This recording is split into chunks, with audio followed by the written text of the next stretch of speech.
પોરબંદરના ઓડદર રોડ પર sewage treatment plant આવેલો છે, જે પ્લાન્ટમાં પોરબંદર શહેરની ભૂગર્ભ ગટરનું પાણી ફિલ્ટર કરવામાં આવે છે, પરંતુ હાલ છેલ્લા 2.5 માસથી આ પ્લાન્ટ બંધ હાલતમાં હતો, છતાં મહાપાલિકાના અધિકારીઓના પેટનું પાણી પણ હલતું ન હતું. ત્યારે ગુજરાત ન્યૂઝ પોરબંદરમાં આ અંગેનો અહેવાલ પ્રસારિત થતાં જ હરકતમાં આવેલ તંત્રએ પ્લાન્ટ ફરી શરૂ કરી દીધો છે. પોરબંદર શહેરની ભૂગર્ભ ગટરમાં જતું રોજનું હજારો લીટર પાણી શુદ્ધ થાય અને તે પાણી ખેડૂત સહિતનાઓને ઉપયોગી થાય તેવા હેતુ માટે ઓડદર રોડ પર લાખો રૂપિયાના ખર્ચે 19.10 MLDનો STP પ્લાન્ટ એટલે કે સુએજ ટ્રીટમેન્ટ પ્લાન્ટ કાર્યરત કરવામાં આવ્યો છે, પરંતુ આ પ્લાન્ટમાંથી છેલ્લા 2.5 માસથી પાણી શુદ્ધ થયા વિના નિકાલ થતો આવ્યો છે, કારણ કે અહીં કોઈ મશીનમાં બ્લાસ્ટ થયો હતો અને તેના પરિણામે છેલ્લા 2.5 માસથી પ્લાન્ટ જ બંધ હાલતમાં હતો, જેને લઈ અને પાણી ફિલ્ટર થઈ શકતું ન હતું અને લોકોને ફિલ્ટર પાણીનો લાભ મળતો ન હતો. આ અંગે અગાઉ પણ રજૂઆત કરવામાં આવી હતી, તેમ છતાં મહાપાલિકાના અધિકારીઓના પેટનું પાણી પણ હલતું ન હતું અને ગંદા પાણી સીધા જ છોડી દેવામાં આવતા હોવાથી લોકોના આરોગ્ય પર પણ ખતરો ઊભો થયો હતો.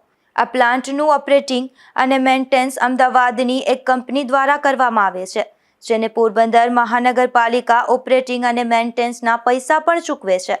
ત્યારે લોકોના આરોગ્ય સાથે ચેડા સહિતની મહત્વની આ સમસ્યાને લઈ અને અમારા મેનેજિંગ ડાયરેક્ટર રાજભા જેઠવાએ આ કંપનીના જવાબદાર અધિકારીઓ સાથે ટેલિફોનમાં વાત કરી હતી. ત્યારે આ અધિકારીએ પણ આ પ્લાન્ટ 2.5 માસથી બંધ હોવાની કબૂલાત આપી હતી, પરંતુ આ પ્લાન્ટ ચાલુ થવા બાબતે ગલ્લા તલ્લા કર્યા હતા. આ જવાબદાર કંપનીના જવાબદાર અધિકારીના ગલ્લા તલ્લા બાદ અમારી ટીમે મહાનગરપાલિકાના કમિશનર હસમુખ પ્રજાપતિનો સંપર્ક કર્યો હતો અને તેમનો જવાબ માંગ્યો હતો. ત્યારે કમિશનરે પણ આ પ્લાન્ટ ચાલુ હોવાના અને પાણીની પ્રોસેસ પણ ચાલુ હોવાના ગાણા ગાયા હતા, જો કે વાસ્તવમાં પ્લાન્ટ સંપૂર્ણ બંધ હતો. ત્યારે આ સમગ્ર અહેવાલ ગુજરાત ન્યૂઝ પોરબંદરમાં પ્રસારિત થયા બાદ પાલિકાનું તંત્ર હરકતમાં આવ્યું હતું અને 2 દિવસમાં જ પ્લાન્ટ શરૂ કરી દેવાયો હતો. લોકોના પ્રશ્નને વાચા આપવામાં હંમેશા અગ્રેસર ગુજરાત ન્યૂઝ પોરબંદરની વધુ એક ખબરની અસર જોવા મળી હતી. પોરબંદર નગરપાલિકા સંચાલિત ઓડદર રોડ પર STP એટલે કે સુએજ ટ્રીટમેન્ટ પ્લાન્ટ આવેલો છે. અહીં કોઈ પણ ઇક્વિપમેન્ટમાં બ્લાસ્ટ થવાને કારણે વીજ પુરવઠો ખોરવાઈ ગયો હતો અને લગભગ 2.5 માસ કરતા પણ વધારે સમયથી આ સુએજ ટ્રીટમેન્ટ પ્લાન્ટ બંધ હાલતમાં હતો, જે અંગે ગુજરાત ન્યૂઝ પોરબંદરમાં અહેવાલ પ્રસારિત કરવામાં આવ્યો હતો.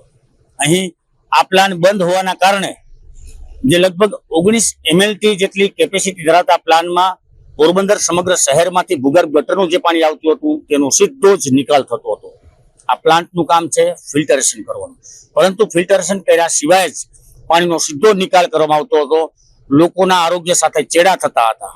આ અંગે અનેક વખત રજૂઆતો પણ કરવામાં આવી હતી, તેમ છતાં પોરબંદર મહાનગરપાલિકાના જાડી ચામડીના અધિકારીઓના પેટનું પાણી પણ હલતું ન હતું, જે અંગે લોકોના આરોગ્યને ધ્યાનમાં લઈ, લોકોની મહત્વની સમસ્યાને ધ્યાનમાં લઈ ગુજરાત ન્યૂઝ પોરબંદર દ્વારા 2 દિવસ પૂર્વે જ આ અંગેનો અહેવાલ પ્રસારિત કરવામાં આવ્યો હતો. તંત્રને જગાડવા એક સફળ પ્રયાસ કરવામાં આવ્યો હતો, જેને લઈને સફાઈ તંત્ર જાગ્યું હતું. પોરબંદર મહાનગરપાલિકાના જે કમિશનર પ્રજાપતિએ જાતે આ પ્લાન્ટની મુલાકાત લીધી હતી અને જરૂરી જે કઈ કાર્યવાહી હતી તે કરવામાં આવી હતી અને હાલ આ પ્લાન્ટ છે જે રીતસરનો ચાલુ થઈ ગયો છે. આ પાછળનો જે વિસ્તાર છે ત્યાં જોઈ શકો છો, પાણીનું ફિલ્ટરેશન જે છે તે રીતસરનું થઈ રહ્યું છે. આ પ્લાન્ટની જે કેપેસિટી છે એ 19 MLT જેટલી કેપેસિટી છે પ્લાન્ટની. સમગ્ર શહેરમાંથી જે ભૂગર્ભ ગટરનું પાણી આવે છે તે ફિલ્ટર થાય છે અને તે ફિલ્ટર થયેલું પાણી જોઈ શકો છો પાછળના વિસ્તારમાં જે કેનાલ જેવું છે તે કેનાલમાં છોડવામાં આવે છે અને તે આસપાસના વિસ્તારના એટલે કે રતનપર સહિતના જે અહીંના ઓડદરના અને આજુબાજુના ગામો છે તે ગામોના ખેડૂતો સહિતના લોકોને આ પાણી કામ લાગી શકે છે. પરંતુ 2.5 માસ જેટલો લાંબો સમયથી પ્લાન્ટ બંધ હાલતમાં હતો, તેમ છતાં પોરબંદર મહાનગરપાલિકા દ્વારા કોઈ કાર્યવાહી કરવામાં આવી નથી. ગુજરાત ન્યૂઝ પોરબંદરના અહેવાલના પગલે લોકોનો અવાજ બની ગુજરાત ન્યૂઝ પોરબંદરે તંત્રને ઢંઢોળ્યું હતું અને ત્યારબાદ આ પ્લાન ફરી શરૂ થયો છે. નિપુલ પોપટ સાથે અશોક થાનકી, ગુજરાત ન્યૂઝ પોરબંદર.